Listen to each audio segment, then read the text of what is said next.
लोकसभा में महिला आरक्षण से जुड़ा बिल 28 वोट से गिर गया। ये इस वक्त की बहुत बड़ी खबर है। आपको बता दें कि बिल के पक्ष में 298 वोट पड़े हैं, तो वहीं विपक्ष में 230 वोट पड़े हैं, यानी कि 298 सांसदों ने इसका समर्थन किया, लेकिन 230 ऐसे वोट थे जिन्होंने इसका समर्थन नहीं किया है। आपको बता दें कि लोकसभा में टोटल वोटों की संख्या 489 हुई है और इतने ही सांसदों ने वोट डाले हैं और मोदी सरकार पहली बार बिल पास कराने में नाकाम रही।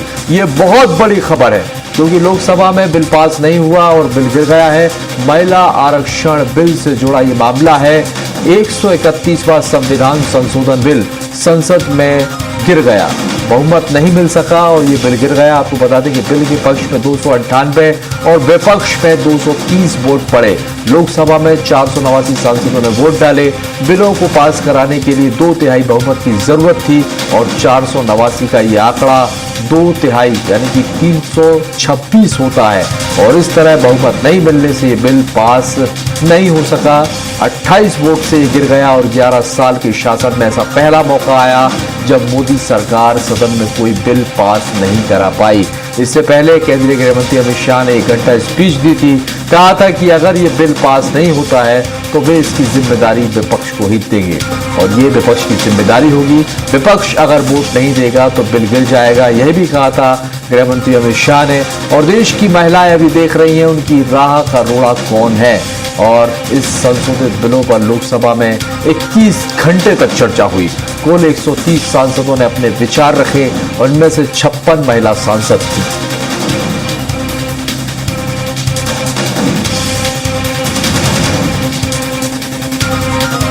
चलिए इसी पर अधिक बात करेंगे। हमारे साथ हमारे चैनल हेड प्रभु पटेल जी यहाँ पर जुड़ गए हैं।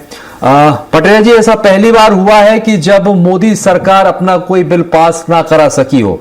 देखिए, बहुमत नहीं था और ये यहाँ पर बिल गिर गया। कैसे देखते हैं सर इसे? देखिए राजा जी, बिल एक बड़ी सोच के साथ लाया गया था, जो कि महिलाओं को विधायिका में, संसद में 33% की भागीदारी देने के बारे में बहुत लंबे समय से देश में चर्चा हो रही है। राजीव गांधी के समय पहली बार ये विचार आया था और तब से इसको लेकर चल रहा था। यूपीए दौर में भी कोशिश की गई थी और लेकिन ये मोदी सरकार की एक उपलब्धि ये कहें कि 2023 में इसको लेकर एक बिल को पास कराने में सफल रहे थे। अब जब इस बिल को लेकर आए हैं तो उसको लेकर निश्चित तौर पर यह है कि उनके पास 2/3 बहुमत नहीं था, वो लेकर आए। तमाम राजनीतिक दलों को ये लग रहा था कि जो चुनाव चल रहे हैं विधानसभाओं के, खासकर बंगाल का चुनाव, उसको राजनीतिक फायदे के लिए इसको लाया गया है। और ऐसी अनिवार्यता क्यों है? क्योंकि जब 2023 में बिल पास हुआ था तो ये कहा गया था कि 26 की जब जनगणना हो जाएगी उसके आधार पर जो परिसीमन होगा उसके आधार पर इसको लागू किया जाएगा। तो अब यदि उसके समय से पहले उसको लेकर एक संविधान में संशोधन का जो प्रावधान करने की कोशिश की गई है तो उसको लेकर विपक्ष एकजुट हो गया, क्योंकि इसका चुनावी फायदे या क्रेडिट किसको जाए, क्योंकि ये कालजयी घटना है। ये यदि ये बिल पास हो जाता तो जो भी सरकार है आने वाले 100, 200, 500 साल तक श्रेय उस सरकार को जाता और यही पे विपक्ष दांव खेल गया और उसने जो है जो 2023 में जो विपक्ष इस बिल के समर्थन में था वो आज 2026 में इस बिल के खिलाफ चला गया। इसीलिए जो है वो बिल के खिलाफ में वोट पड़े और 2/3 बहुमत नहीं हो पाया। 54 वोट से बिल गिर गया है। तो निश्चित तौर पर इसके राजनीतिक मायने हैं और ये जरूर कह सकते हैं कि महिलाओं में जो उम्मीद जगी थी, उनकी जो राजनीतिक भागीदारी थी, वो कहीं ना कहीं हतोत्साहित इसको लेकर हुई है। राजेश, निश्चित तौर पर। लेकिन पटेल जी, यहाँ पर बिल जरूर गिर गया और अभी 1 घंटे की स्पीच केंद्रीय गृह मंत्री अमित शाह ने दी थी। उन्होंने ये कहा था, ये अंदेशा भी जता दिया था कि यदि ये बिल गिरता है तो इसकी जिम्मेदारी विपक्ष की होगी, यानी कि अब विपक्ष के लिए जिम्मेदारी है। और उन्होंने कहा था इसके लिए अगर कोई रोड़ा खड़ा कर रहा है तो विपक्ष, ये अब विपक्ष के लिए जो है मुश्किल इसमें खड़ी हो सकती है। आगे क्या होने वाला है? बीजेपी इसको भुनाने की कोशिश भी करेगी।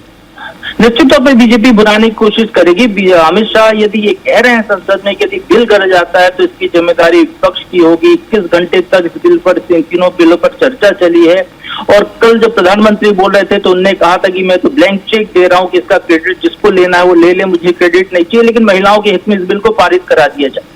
तो ये कहकर वो एक तरीके से विपक्ष को इसके साथ में आने के लिए उत्तेजित करने की कोशिश कर रहे थे और ये उनको भी मालूम था कि इस बिल के समर्थन में वो निश्चित संख्या जो चाहिए संसद में बिल पारित कराने की वो हासिल नहीं कर पाएंगे।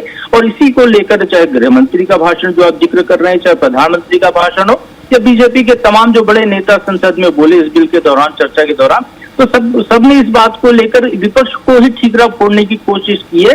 और वो चाहते हैं कि इसका यदि जो काला टीका लगे इस बिल गिरने का तो विपक्ष पर ही लगे। और आप देखिएगा कल से जो बंगाल चुनाव में या पूरे देश में भारतीय जनता पार्टी इसको एक जो आंदोलन के रूप में बनाएगी। यदि ये बिल पास हो जाता तो जश्न मनाती, अब बिल पास नहीं हुआ तो इसमें कांग्रेस और विपक्ष के खिलाफ एक आंदोलन के तौर पर कांग्रेस के खिलाफ बीजेपी के कार्यकर्ता उतरेंगे और पूरे देश में एक माहौल बनाने की कोशिश की जाएगी कि विपक्ष ने जो है महिला विरोधी है। तो महिला शक्ति जो है ये अब ये राजेश, हम जिस प्रदेश में होकर इस बात को कर रहे हैं। सर मैं आपको रोकूंगा, हमारे साथ कांग्रेस प्रवक्ता हेमानी सिंह जी यहाँ पे जुड़ गई हैं। हेमानी जी, स्वागत है आपका स्वराज एक्सप्रेस में। मेरा सवाल आपसे यही है कि देखिए जिस तरह से सरकार ये बिल लेकर आई लेकिन ये बहुमत नहीं पा सकी, ये बिल गिर गया, इसमें आप लोगों का समर्थन नहीं दिखाई दिया। वैसे में तो वही बात हो गई जो सरकार पहले कह रही थी, जो मोदी जी ने कहा था कि देखिए अगर इसमें महिला मतलब अगर विपक्ष का समर्थन नहीं मिलता है तो मतलब ये महिला विरोधी है, इसको भुनाने की कोशिश अब की जाएगी। देखिए, एक तो नॉन बायोलॉजिकल की सबसे बड़ी ताकत बन गई है कि वो भविष्य जान लेते हैं। उन्हें मालूम था कि विपक्ष क्या करेगा, उन्हें मालूम था बिल पास नहीं हो पाएगा, फिर भी वो लेके आए और अपनी दिव्य शक्तियों का उपयोग करते हुए इसको पारित नहीं करवा पाए। यहाँ पर मैं फिर भी यही करूंगी कि सरकार की नीयत में जो खोट था वो कैसे भी वो जनता के सामने साबित नहीं कर पाएंगे। 2010 में मनमोहन सिंह जी की सरकार के समय पर भी इनकी वो नीयत दिखाई दी थी, पर 2023 में जब ये लोग ये बिल लेकर आए और उसका क्रेडिट लेने का काम किया, तब भी विपक्ष ने इनकी जैसी घटिया राजनीति नहीं कही, पूरा समर्थन किया और पूरी तरह से सपोर्ट करते हुए इस बिल को आगे बढ़ाने का काम किया। पर अभी जो ये किया जा रहा था वो 3 चुनावों में फायदा उठाने के लिए किया जा रहा था और उसी के परिणाम स्वरूप ये जो रिजल्ट्स हैं वो सामने आए हैं। तो कोई भी माहौल बनाने की कोशिश की जाए, जनता आजकल सोशल मीडिया के माध्यम से, आपके न्यूज चैनल्स के माध्यम से सब कुछ देख रही है, सुन रही है, समझ रही है। तो किसी भी विपक्ष के नेता के भाषण में ऐसी कोई चीज नहीं है जिसमें उन्होंने इस बिल का विरोध किया हो या कोई भी ऐसा व्यक्ति जो ये चाहता हो कि ये बिल पास ना हो, क्योंकि आधी आबादी किसी एक व्यक्ति के या एक पार्टी की बकौती नहीं है। तो ये सब जो कुछ भी वो प्रयास कर रहे हैं वो सब में आजकल जो कुछ भी वो उल्टा सीधा करने का प्रयास करते हैं वो बैकफायर करता ही है। भारतीय जनता पार्टी के जो पुराने जो हुआ करते थे अब वो मास्टर स्ट्रोक्स नहीं चलते हैं। पर यहाँ समस्या आई नियत की, क्योंकि उनकी नियत नहीं थी। वो कभी नहीं चाहते महिलाओं को उनका समान अधिकार देना, वो कभी नहीं चाहते ओबीसी को उनका समान अधिकार देना, इसलिए इन सब चीजों पे हमेशा उनका प्लान जो है वो नहीं। हिमानी जी, आप क्या ये मानती हैं यदि ये बिल गिर गया तो आप ये मानती हैं कि आपने भारतीय जनता पार्टी को, एनडीए की सरकार को हरा दिया? क्या आप ये मानती हैं यहाँ पर? क्योंकि देखिए जिस तरह से प्रधानमंत्री नरेंद्र मोदी ने खुद ये कहा था कि हम ये बिल लेकर आ रहे हैं और इस बात की हम गारंटी दे रहे हैं कि इसमें वो सारे प्रावधान हैं जो कि विपक्ष भी चाहता है और पूरा महिलाओं के फेवर में। आखिर किस बात की आपत्ति थी जिसकी वजह से आप लोगों ने विरोध में वोट किया? देखिए, मैं आपको एक बात बताऊं कि मैं महिला होने के नाते कभी भी किसी ऐसे बिल का के फेल होने पर ये नहीं कह सकती कि हमने हरा लिया। हारे तो आखिर में हम ही हैं। सरकार चलिए रुक जाइए हमारे साथ। वजह से, गलत नियत की वजह से सर उनके गलत नियम कायदों में जो उन्होंने वो किया, आप चाहते थे जो ओबीसी वर्ग की महिलाएं थी उनको उनका अधिकार ना मिले। और किरण बघेल हमारे साथ जुड़ गई, रुक जाइए। बीजेपी प्रवक्ता किरण बघेल जी हमारे साथ जुड़ गई हैं। किरण जी, स्वागत है आपका स्वराज एक्सप्रेस में। मेरा आपसे सवाल यही है क्योंकि जिस तरह से ये बिल लेकर आए आप लोग, लेकिन अफसोस इस बात का कि पहली बार हम ऐसा देख रहे होंगे कि अब इस बार आपका जो है ये बिल जो आप लेकर आए वो नहीं चला और बहुमत का आंकड़ा नहीं पा सका और ये बिल गिर गया। क्या कहेंगी आप?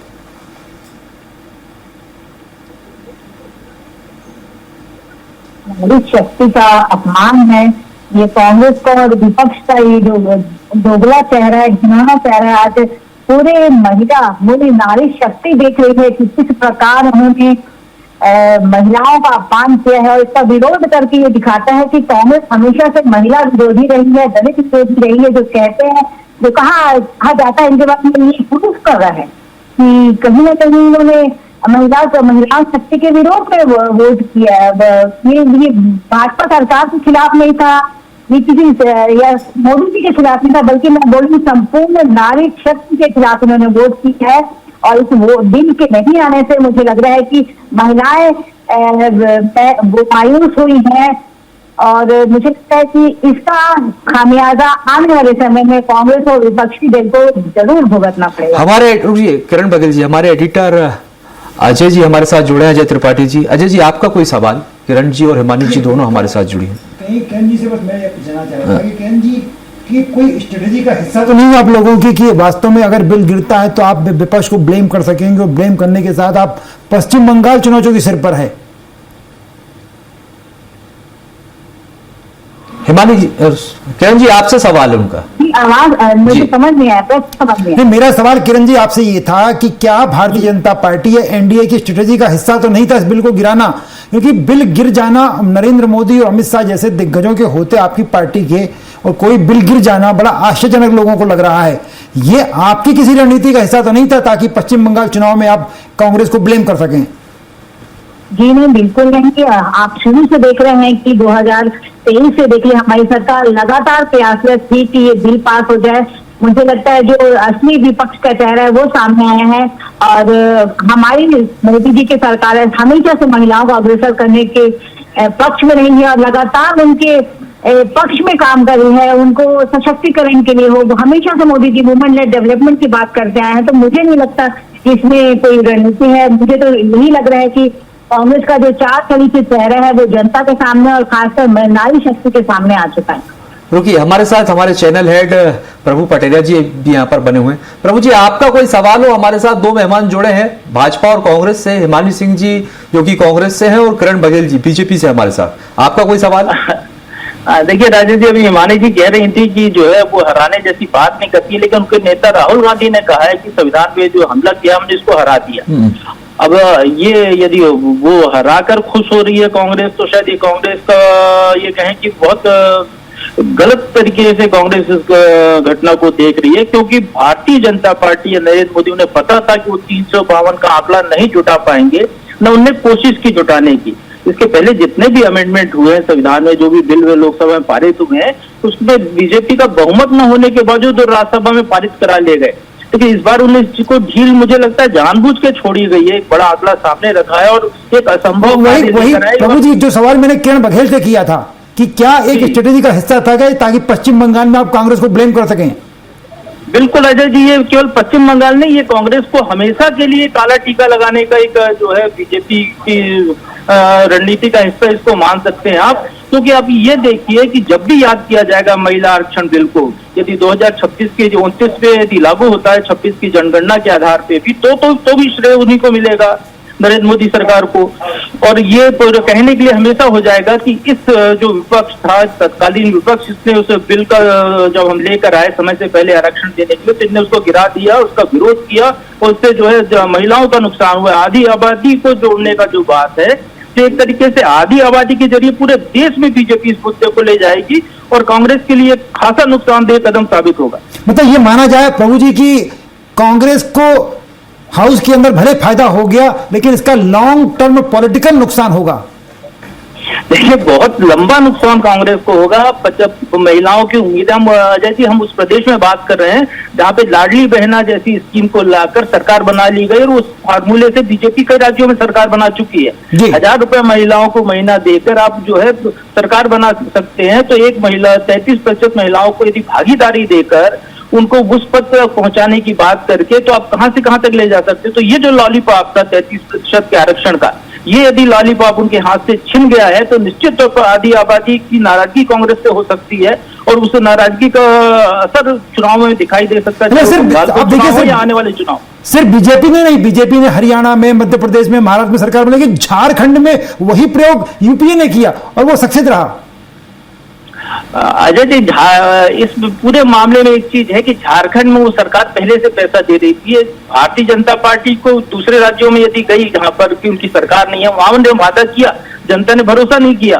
लेकिन जहां वो पैसे सरकार दे रही है, जो भी सरकार दे रही है, उस पर जनता ने भरोसा किया, क्योंकि आर्थिक लाभ जो मिल रहा है उनको वो वहां से दिखाई दे रहा था। चाहे मध्य प्रदेश की बात करें कि शिवराज सरकार 1000 रुपए दे रही थी, कांग्रेस ने उस समय, कमलनाथ जी थे कांग्रेस के अध्यक्ष, ने कहा कि 1500 रुपए देंगे। लेकिन वो 1500 की तुलना में महिलाओं ने वो 1000 जो उनके खाते में आ रहे थे उसको प्रेफरेंस दिया और वोट उधर किया, तो जनता वो भी देखती है। लेकिन यहाँ पर जो है एक लॉन्ग टर्म बेनिफिट की बात है कि आपको जो फायदा बहुत लंबे समय तक मिलने वाला है। 33% सीटें आपकी रिजर्व होने वाली है और कुल जमा पूरी संसद की सीटें भी बढ़ रही हैं, तो संख्या तो वैसे ही बढ़ने वाली थी महिलाओं की संसद में, भागीदारी सुनिश्चित हो रही थी। आज विधायिका में उनकी भागीदारी की बात हो रही है, कल के दिन मंत्रिमंडल में भी बात होगी, आने वाले समय में हो सकता है 10, 20, 50 साल बाद प्रधानमंत्री जैसे पद को भी आरक्षण के दायरे में लाने की बात हो जाए। तो भागीदारी उनकी लगातार कदम दर कदम आगे बढ़ने की बात हो रही है। इतना नुकसान जो उनको हुआ है और उन महिलाओं को ये बीजेपी निश्चित तौर पर सर भागीदारी की बात चल रही थी और देखिए हम जिस तरह से देख रहे हैं कि कई राज्यों के एग्जाम्पल हमारे पास है, उदाहरण है कि महिलाएं जो है वो महिला वोटर गेम चेंजर साबित हो रही है। एक बड़ी रणनीति के तहत यहाँ पर भाजपा आगे बढ़ रही थी, लेकिन जिस तरह से हिमानी जी भले ही राहुल गांधी ये कह रहे हैं कि आप लोग हार गए, लेकिन आप ये समझ लीजिए कहीं ना कहीं ये नुकसान तो आप लोगों के लिए भी हो सकता है। देखिए, ये जब मैं पहले भी बोल चुकी हूँ और दोनों हमारे जो एडिटर और वरिष्ठ लोग बैठे हैं उन्होंने भी ये स्वीकार किया कि भारतीय जनता पार्टी की रणनीति का हिस्सा था। तो ये बात तो जनता को भी समझ में आएगी और आप लोगों को भी समझ में आ रही है कि देने की नीयत तो नहीं थी, सिर्फ रणनीति और ब्लेम गेम खेलने का एक प्लान था जो बैकफायर करेगा, इसकी मुझे पूरी गारंटी है। और रही बात नुकसान की या उसकी, तो मैं ये बोलूंगी अगर आधी आबादी को कोई भी हल्के में लेगा या उनको उसके साथ कोई गेम खेलने का प्रयास करेगा तो जवाब देना हमें आता है। किरण जी आपके पास आना चाहूंगा, जैसा कि अभी हमारे एडिटर अजय जी ने भी ये सवाल किया कि भाई कोई ऐसा नहीं कोई बड़ी रणनीति, एक मिनट रणनीति का हिस्सा था, अगर तो लीजिए मेरा सवाल सुन लीजिए किरण जी, मेरा सवाल सुन लीजिए। अगर आप किसी रणनीति के तहत लेकर आइए तो आपको पहले भी पता था, आपके पास संख्या बल नहीं है, उसके बावजूद भी बिल लेकर आना, ये क्या बतलाता है, क्या मायने इसके? देखिए, जब भी कोई कंस्ट्रक्टिव चीज होता है मिशन को लेके, तो कहीं ना कहीं हमको उम्मीद थी कि इस बार कांग्रेस अपनी घटिया राजनीति से परे महिलाओं के हित में फैसला लेगी। हम तो कहीं उम्मीद था, एक हमारी एक आशा थी कि कहीं ना कहीं ये महिलाओं के पक्ष में बात करेंगे, चाहे अगर कुछ बड़े फैसले लिए गए थे, सत्ताधारी की बात करें या मुस्लिम महिलाओं को ट्रिपल तलाक से आजादी की बात करें, तो हमको लगा था कि कहीं ना कहीं एक आशा थी कि ये महिलाओं के हित में इस बार शायद अपना रणनीति बदल दे या झुकाव हो जाए। लेकिन उन्होंने अपना असली चेहरा दिखा दिया। राहुल गांधी को तो कोई फर्क ही नहीं पड़ता भारत की नारियों से, क्योंकि अपने घर की नारियों को तो ऑलरेडी सशक्त कर चुके हैं, तो उनको तो बाकी भारत की शक्तियों से उनको चिंता ही नहीं है। और अभी आपके बाकी जो पैनलिस्ट यही कह रहे थे कि रणनीति का हिस्सा था, तो रणनीति तो आप भी अपना सकते थे, कांग्रेसी भी अपना सकते थे। जब वो जानते थे कि हाँ इसका श्रेय भाजपा ले जाएगी, तो अपना बड़ा दिल दिखाते, अपनी बड़ी सोच दिखाते और अपना वोट इसके पक्ष में लेते, तो बिल्कुल श्रेय मोदी जी ने स्वयं अपने भाषण में कहा था कि मैं सबका नाम छपाऊंगा, मैं सबको सम्मान, जो हमेशा ही विरोध करते हैं कि जो है कि ये हमारा समर्थन करेंगे इस बिल में।